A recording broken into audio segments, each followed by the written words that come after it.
సాధారణంగా రైతులు ఒకే పంటను సాగు చేస్తూ ఉంటారు. మరికొందరు ఒక పంటతో పాటు అంతర పంట సాగు చేస్తూ ఉంటారు.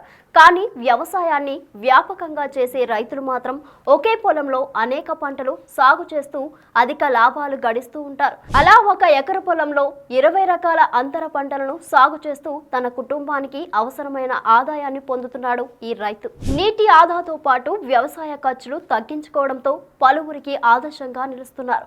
ఆ రైతు సాగు వివరాలు, రాబడి గురించి ఈ స్టోరీలో చూద్దాం.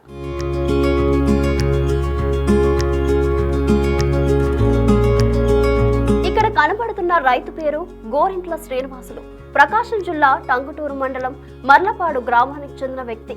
ఈ రైతుకు 6 పదుల వయసు దాటిన వ్యవసాయంపై మక్కువ తగ్గలేదు. ఆర్గానిక్ వ్యవసాయంలో పలు ప్రయోగాలు చేస్తూ మంచి ప్రావీణ్యత కనబరుస్తున్నాడు.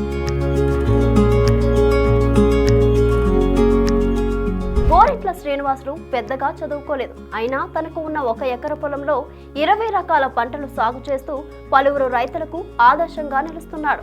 ఆర్గానిక్ ఎరువులను స్వయంగా తయారు చేసుకుని పంటలను పండిస్తున్నాడు.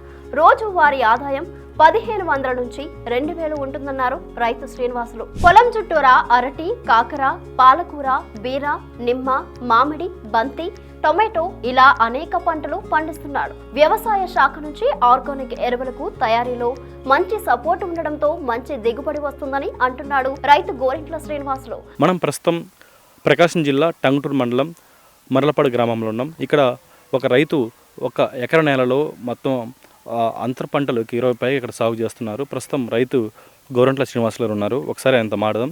ఈ ఎకర నెలలో ఎటువంటి పంటలు సాగు చేస్తున్నారు ఏంటనేది, ఇక్కడ ఎటువంటి పంటలు సాగు చేస్తున్నారు ఏంటి? అరటి, నిమ్మ, పచ్చిమిర్చి, దోస, బెండ, బీర, కాకర ఇవి చేస్తున్నాం. అంటే ఈ ఎకర నెలలో 20 పంటలకు సాగు చేస్తున్నారు. ఈ ఐడియా అంటే మీకు వచ్చిందా, ఎవరైనా చెప్పారా? ఎవరు చెప్పింది కాదు. మేము ఐకాసిన వేసుకుంటే మనకు అమ్ముకోవడానికి కూడా వీలుగా ఉంటుంది.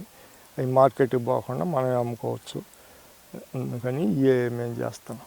ఆదాయం ఎలా ఉందండి రోజు? ఇక్కడ రోజు ఒక 20 రూపాయలు వస్తుంది మనకి. ఇటువంటి రైతులకు ఇటు గవర్నమెంట్ నుంచి ఎటువంటి సపోర్ట్ ఉంటుంది? ఇక్కడ రైతు ఏం చేస్తున్నారు, మీకు ఐడియా ఉంది? ఇప్పుడు ఇన్ని రకాల పంటలు వేశారు కదండి. మేము మార్కెటింగ్ ఏదన్నా ఉన్నా కూడా మార్కెటింగ్ చూస్తాము. ఇప్పుడు ఈ పురుగులు, తెగుళ్ళు, కషాయాలు అవన్నీ మేమే తయారు చేసి ఆయనకి ఇస్తామన్నమాట. ఇప్పుడు పురుగు వస్తే ఆయన అన్నీ ఏమైనా తెమ్మంటే అన్నీ తీసుకొచ్చి పెడతారు. అన్నీ మేమే ఆయన ఇంటి దగ్గరికి వచ్చి చేసి ఇస్తాము. ఎలా వాడాలో అన్ని గైడెన్స్ చెప్తాము. ఆయన మంచి ఆదర్శంగా సపోర్ట్గా ఉంటాడు. ఆయన మాకు కూడా ఏదన్నా అంకులు ఈ ఆకు తేవాలి, ఈ కషాయం చేద్దాం, ఆవుమూత్రం కావాలని అంటే ఎమ్మటే స్పందించి మాకు అన్ని సమకాలంలో సమకూరుస్తారు.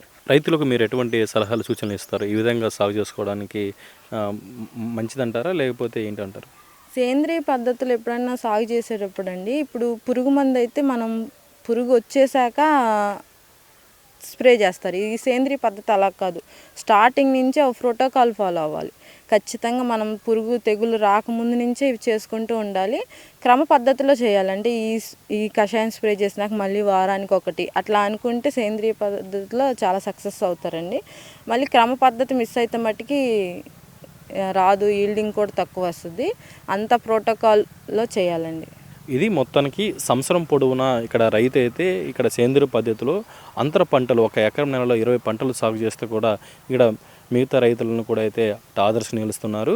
ప్రతి ఒక్కరు కూడా రైతులు నష్టపోకుండా ఈ సిస్టాన్ని కూడా ఫాలో అవుతూ బాగుంటుందని కూడా అయితే ఇక్కడ వ్యవసాయ అధికారులు కూడా మనం చెప్తున్న పరిస్థితి కూడా ఒక పక్క ఇక్కడ చూస్తున్నాం. ఇది మొత్తానికి ఇక్కడ తాజా పరిస్థితి. వీడియో జర్నలిస్ట్ చంటితో జయరాం, బిగ్ టీవీ, ప్రకాశం నుంచి. మనసుంటే మార్గం ఉంటుంది అన్నట్టు మనం చేస్తున్న పనిలోనే కొత్తగా ఆలోచిస్తే ఖచ్చితంగా సక్సెస్ సాధిస్తామనే దానికి ప్రత్యక్ష ఉదాహరణ రైతు గోరింట్ల శ్రీనివాసులు. మరి మీరేమంటారో కమెంట్ చేయండి.